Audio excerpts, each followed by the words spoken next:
Closing the breach is our primary goal. But I hope we might also discover what was used to create it. Any artifact of such power is dangerous. The destruction of the Conclave proves that much. You don't think whatever created the explosion was destroyed in the blast? You survived, did you not? The artifact that created the breach is unlike anything seen in this age. I will not believe it destroyed until I see the shattered fragments with my own eyes. We would do well to try to recover whatever created the breach. Liliana's people have scoured the area near the blast and found nothing. Whatever the artifact was, it is no longer there. In any case, did you need me for anything?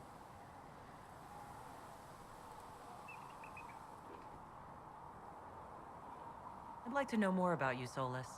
Why? You're an apostate, yet you risked your freedom to help the Inquisition. Not the wisest course of action when framed that way. I appreciate the work you're doing, Solas. I just wanted to know more about you. I'm sorry. With so much fear in the air. What would you know of me? What made you start studying the Fade? I grew up in a village to the north. There was little to interest a young man, especially one gifted with magic. But as I slept, spirits of the Fade showed me glimpses of wonders I had never imagined. I treasured my dreams. Being awake, out of the Fade, became troublesome. Did spirits try to tempt you? No more than a brightly colored fruit is deliberately tempting you to eat it. I learned how to defend myself from more aggressive spirits, and how to interact safely with the rest. I learned how to control my dreams with full consciousness. There was so much I wanted to explore. I gather you didn't spend your entire life dreaming. No. Eventually, I was unable to find new areas in the Fade. Why? 2 reasons. First, the Fade reflects the world around it. Unless I traveled, I would never find anything new. Second, the Fade reflects and is limited by our imaginations. To find interesting areas, one must be interesting.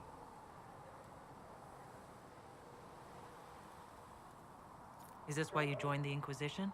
I joined the Inquisition because we were all in terrible danger. If our enemies destroy the world, I would have nowhere to lay my head while dreaming of the Fade. I wish you luck. Thank you. In truth, I've enjoyed experiencing more of life to find more of the Fade. How so? You strengthen your body to deliver and withstand punishment. The muscles are an enjoyable side benefit. You have chosen a path whose steps you do not dislike because it leads to a destination you enjoy. As have I. You said you'd traveled to many different places. This world, or its memory, is reflected in the Fade. Dream in ancient ruins, you may see a city lost to history. Some of my fondest memories were found in crumbling cities, long picked dry by treasure seekers, the best of the battlefields. Spirits press so tightly on the veil that you can slip across with but a thought. Any place in particular? I dreamt at Ostagar. I witnessed the brutality of the Darkspawn and the valor of the Ferelden warriors.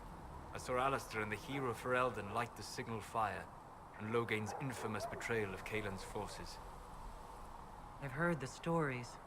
It would be interesting to hear what it was really like. That's just it. In the Fade, I see reflections created by spirits who react to the emotions of the warriors. One moment, I see heroic wardens lighting the fire, and a power-mad villain sneering as he lets King Kaelin fall. The next, I see an army overwhelmed and a veteran commander refusing to let more soldiers die in a lost cause. And you can't tell which is real? It is the Fade. They are all real. Have you always traveled and studied alone? Not at all. I have built many lasting friendships. Spirits of wisdom, possessed of ancient knowledge, happy to share what they had seen. Spirits of purpose helped me search. Even wisps, curious and playful, would point out treasures I might have missed. I don't know of any spirits by those names. They rarely seek this world. When they do, their natures do not often survive exposure to the people they encounter. Wisdom and purpose are too easily twisted to pride and desire. You're saying that you became friends with pride and desire demons? They were not demons for me.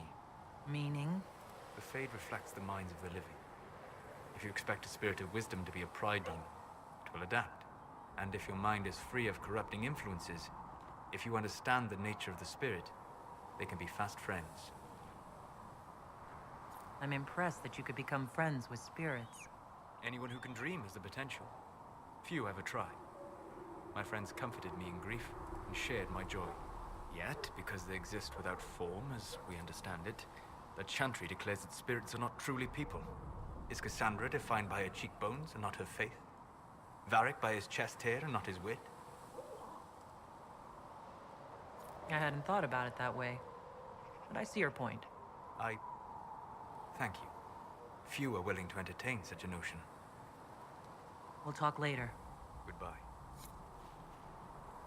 What can I do for you?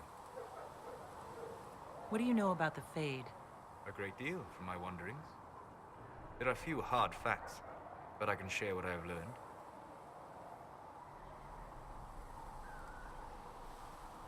I'd like to know more about the breach. Simply put, it is a tear in the veil between this world and the Fade, allowing spirits to enter the world physically. Small tears occur naturally when magic weakens the veil, or when spirits cluster at an area that has seen many deaths. But your mark allows you to exert some control over the breach. That means it was created deliberately. I'd like to know more about the veil. Circle mages call it a barrier between this world and the Fade, but according to my studies in ancient elven lore, that is a vast oversimplification. Without it, imagine if spirits entered freely. The Fade was not a place one went, but a state of nature like the wind.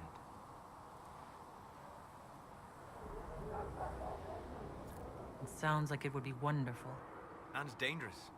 But yes, a world where imagination defines reality, where spirits are as common as trees or grass. Instead, spirits are strange and fearful, and the Fade is a terrifying world touched only by mages and dreamers. I am glad that I'm not alone in seeing the beauty of such a world, along with the obvious peril. I'd like to know more about demons. The Chantry says that demons hate the natural world and seek to bring their chaos and destruction to the living. But such simplistic labels misconstrue their motivations, and in so doing, do all a great disservice. Spirits wish to join the living, and a demon is that wish gone wrong. Is there a way to coexist? To live with them, if not in peace, at least without such active confrontation? Not in the world we know today. The veil creates a barrier that makes true understanding most unlikely. But the question is a good one, and it matters that you thought to ask. We'll talk later.